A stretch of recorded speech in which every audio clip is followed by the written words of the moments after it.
పోతూ ఉంటే ఆ నీరు చుక్క నీరు గుంటకల్ నియోజకవర్గానికి రాకపోతే అప్పుడు ఆనాటి ఎమ్మెల్యే మధుసూదన్ గుప్తా గారు కూడా దాని పెడుచవున పెడితే సిపిఐ పార్టీ రైతు సంఘాల ఆధ్వర్యంలో పెద్ద ఎత్తున ఉద్యమాలు చేసి ఆమరణ నిరాహార దీక్షలు చేసి ఆ తూముని కసాపుర దగ్గర తూముని ఏర్పాటు చేయడం జరిగింది.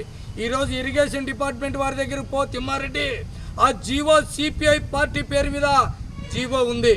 అదేవిధంగా ఈరోజు రాగులపాడు దగ్గర తూముని ఏర్పాటు చేస్తే వజ్రకర్రు మండలం, గుంటకల్ మండలం, పామిడి మండలంలో దాదాపు 20 గ్రామాలకు సాగునీరు తాగునీరు అందుతాయి.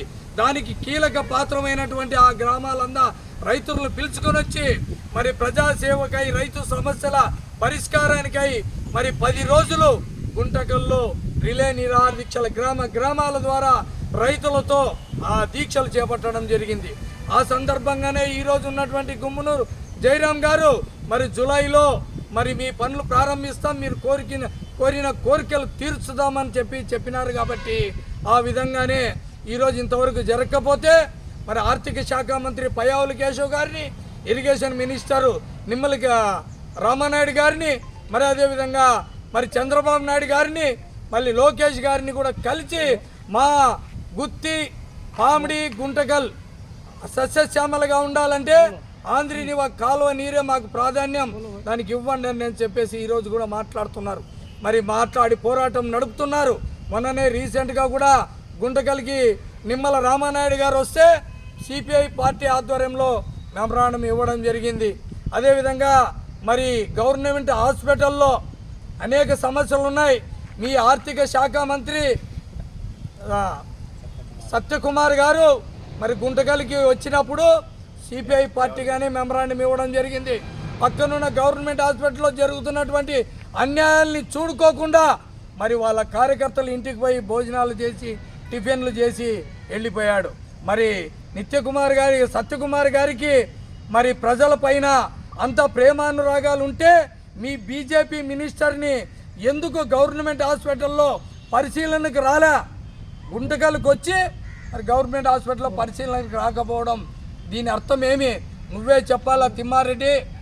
అదేవిధంగా గుంటకల్లో Pakkirappa colony, Amali colony, current office దగ్గర వీకే కాలనీ దాదాపు 5,000 పైబడే కమ్యూనిస్టు పార్టీగా ఎర్ర జెండా పెట్టుకొని పోరాటాలు చేసి పేద ప్రజలకు ఇళ్ల స్థలాలు ఇప్పించిన నాయకుడు కామ్రేడ్ జగదీష్ గారు.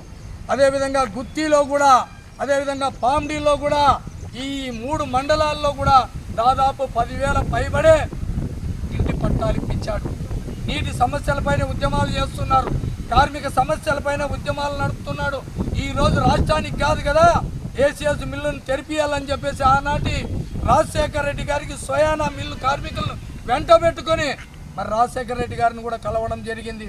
పెద్ద ఎత్తున నిరంతరం 45 సంవత్సరాలు పైబడే ఆయన ఆరోగ్యాన్ని కూడా లెక్క చేయకోకుండా నిరంతరం ప్రజా, కార్మిక, కర్షక వర్గాలకి మరి సేవలు అందిస్తున్నటువంటి ఏకైక కమ్యూనిస్టు నాయకుడు మరి జగదీష్ గారు. అలాంటి జగదీష్ గారిని నువ్వు హెచ్చరిక చేసే నాయకుడివే. నువ్వు జగదీష్ గారు ఒక బుక్ అయితే అందులో ఒక పేరాకు కూడా నువ్వు సరిపోవు. తిమ్మారెడ్డి గారు ఒక్క పేరాకు కూడా నువ్వు సరిపోవు. మేము ఈరోజు ఇళ్ల స్థలాలు ఇప్పిస్తాం, మరి అదేవిధంగా ఇంటి లోన్లు ఇప్పిస్తాం, పింఛన్లు ఇప్పిస్తాం, రేషన్ కార్డులు ఇస్తాం. మీ భవిష్యత్తులో ఎప్పుడైనా ఏ ఒక్కరికైనా రేషన్ కార్డు ఇప్పించినటువంటి దాఖలాలు ఉంటే తీసుకొని వచ్చి చూపించండి. అట్లా ఒక్క రేషన్ కార్డు ఇప్పించే శక్తి లేని నువ్వు మా కమ్యూనిస్ట్ పార్టీ రాష్ట్ర కార్యదర్శి జగదీష్ గారిని విమర్శించే అంత అర్హత ఉన్నాయా? ఈరోజు గుత్తికి మరి ఏ నీరు వస్తున్నాయి? ఎవరు సాధించారు అవి? మరి సిపిఐ పార్టీ పోరాట ఫలితంగానే ఇరిగేషన్ డిపార్ట్మెంట్ వారు 0.6 టీఎంసీల నీరుని సిపిఐ పార్టీ పేరు మీద సాధించి పాత్కో చెరువు, గుత్తికి, మళ్ళీ అదేవిధంగా కొత్త వైటీ చెరువుకు కూడా నీరు అందించారు. రైతుల్లో అనేక భేదాభిప్రాయాలు వచ్చినా కూడా రైతులందరినీ కలిపి ఒక వేదిక మీద తీసుకొని వచ్చి ఒక తాటి మీద నడిపినటువంటి నాయకుడు కామ్రేడ్ జగదీష్ గారు. ఇలా అనేక ఆయన చరిత్ర చెప్తే ఇంకా ఈ ఒక రోజుతో అయిపోదు, ఇంకా చాలా ఉన్నాయి. తిమ్మారెడ్డి, నీకు మరోసారి సిపిఐ పార్టీ తరఫున హెచ్చరిక చేస్తున్నాం. మా జగదీష్ గారి పేరు ఉచ్చరించడానికి కూడా నీకు అర్హత లేదు. ఏ రోజైనా సరే నీ ఇంటికైనా మేము రాగలం. మేము అటువంటి రాజకీయ పార్టీ క్రమశిక్షణలో ఉన్నవాళ్ళం. నువ్వు చెప్పిన దానికి నీ ఇంటికి ఈరోజే రాగలం. ఏమనుకున్నావు? కమ్యూనిస్ట్ పార్టీ అంటే అధికారానికి మీలాగా అధికారాన్ని ఆశించి ఆశలు పడి డబ్బులు ఇచ్చి ఓట్లు వేయించుకొని పదవులు దక్కించుకున్నటువంటి పార్టీ మాది కాదు. ఈరోజు 100 సంవత్సరాల చరిత్ర కలిగినటువంటి పార్టీ భారత కమ్యూనిస్ట్ పార్టీ. నిరంతరం పేదల సమస్యలపైన గళమిప్పుతున్న పార్టీ ఎర్ర జెండాల పార్టీలు. ఆ పార్టీల జోలికి వస్తే మరి నీలాగా మరి అధికారం లేకపోతే పబ్బం గడుపుకోవడానికి ఒక పార్టీ నుంచి ఇంకో పార్టీకి ఫిరాయింపు నీకుందేమో కానీ మాకుండదు. మేము మా నాయకుడు దాదాపు 45 సంవత్సరాలు పైబడే ఉద్యమాలు చేస్తూ ఉంటాడు. చివరి శ్వాస వదిలేంత వరకు పేద ప్రజలకు వెన్నంటే ఉంటాడని ఈ సందర్భంగా తిమ్మారెడ్డి గారిని మరోసారి సిపిఐ పార్టీ తరఫున హెచ్చరిక చేస్తున్నాం.